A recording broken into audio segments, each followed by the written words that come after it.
The White House is closely watching a major escalation in attacks against the Palestinian city of Jenin in the West Bank by Israel. Jenin has been a target of almost nightly raids in the last few days, one of the few places in the occupied West Bank where Israel says there are organized armed Palestinian militants, something the Palestinian Authority denies.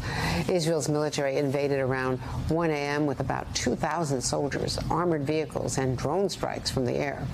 The Palestinian Health Ministry says at least 8 people were killed, dozens others were injured. The Palestinian Ministry of Foreign Affairs saying that Israel is committing war crimes and targeting civilian infrastructure, adding, quote, "The Palestinian people have the right to defend themselves from Israel's occupation and unrelenting aggression and protect their homes, lands, and people." Obviously, there is disagreement on both sides. Joining us now, Richard Haass, President Emeritus of the Council on Foreign Relations as of Saturday, I think, and author of The Bill of Obligations, the best-selling book, The 10 Habits of Good Citizens, and former Deputy National Security Advisor Ben Rhodes. Welcome to both of you. Richard, congratulations. You're now emeritus. But let's talk about this crisis. You've followed these crises for decades and decades. You were in Madrid for the major breakthroughs, years ago, decades ago under Jim Baker. What do you say about these attacks in Jenin and Israel's contention that there are armed militants? Andrea, this is what happened today, but this is a situation that was ripe to blow. There's been a real deterioration. There's no political process whatsoever. You have an erosion of authority on the Palestinian side. The leadership doesn't control people on the street.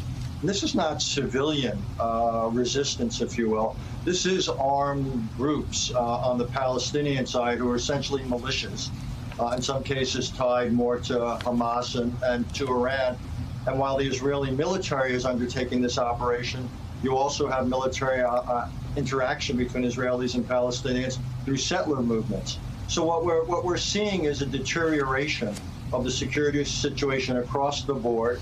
And I think, quite honestly, I hate to be pessimistic, here it is July 3rd, but I don't see any ingredients by which this situation improves. I don't see any dynamic that looks positive that could gain traction here. And as you point out, it has been escalating. We saw the Al-Aqsa Mosque incursion by police, which was a rare occurrence a couple of months ago, maybe 6 weeks ago. Ben, Prime Minister Netanyahu is under serious domestic pressure from the right to launch a full-scale invasion of the occupied West Bank. The settler incursion, really, into occupied areas has been extraordinary. And he's got the domestic problems of his attack on the judiciary that he just began retreating from under widespread, really widespread protests before he finally stepped back from that. What do you see as the way to break this cycle? I'm afraid I share Richard's pessimism. All the ingredients are here for continued deterioration. Richard talked about the vacuum of any kind of Palestinian political leadership at the moment. On the other side of the equation, you have the most right-wing government in Israeli history that is intent on expanding Israeli settlements, that's intent on taking a much more punitive approach in the West Bank, that's intent on militarizing responses to security concerns in the West Bank.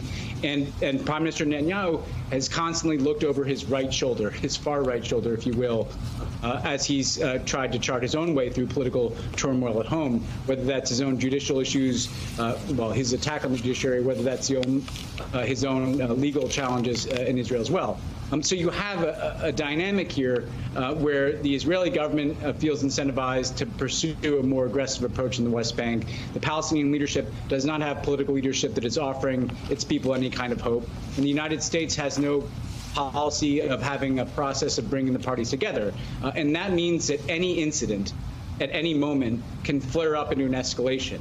And you have a situation like this, which resembles more what we've seen in Gaza in recent years, now taking place in the West Bank. And I think the danger is in the absence of anybody stepping in to fill this vacuum. This could continue to deteriorate, and we could see more incidents like this. Now, Richard, I want to switch gears and talk about you because you're stepping down from running the Council on Foreign Relations after 2 decades. And in a really thoughtful interview with Peter Baker in the New York Times, you were asked again what you're most worried about in terms of global security. And your answer was America, the internal decline in democracy here, the internal instability, how we project to the rest of the world, and unreliability. Talk about that. Well, Andrea, look, there are real threats out there or challenges, China, Russia, terrorism, climate change. So I'm not downgrading those. But historically, we've been able to cope with most external threats. But that was done against the backdrop of a degree of political unity, a degree of continuity between administrations, whether it went from Republican to Democrat or vice versa. And now we've reached a depth of polarization that we haven't seen in modern times. There's no longer a presumption of continuity. So our friends are really concerned about whether they can rely on us. If they can't, then they defer to powerful neighbors or they take matters into their own hands. Our foes see the opportunity there. We're not setting an example other countries around the world want to model themselves on. So yeah, we tend not to think of what goes on inside our country, the quality of our democracy as a national security issue, but it's become one. And it could get worse. Again, I'm not predicting it, but the possibilities there. One of the things I did, Andrew, I spent 3 years as the U.S. envoy to Northern Ireland. We've seen what happens to societies where you have politically inspired domestic violence. Normal life, really, it becomes impossible. We saw elements of that on January 6th. So yes, I worry about the quality of our democracy in and of itself, and I worry about what it means to our position to play the kind of leadership role in the world that we've done for 75 years now.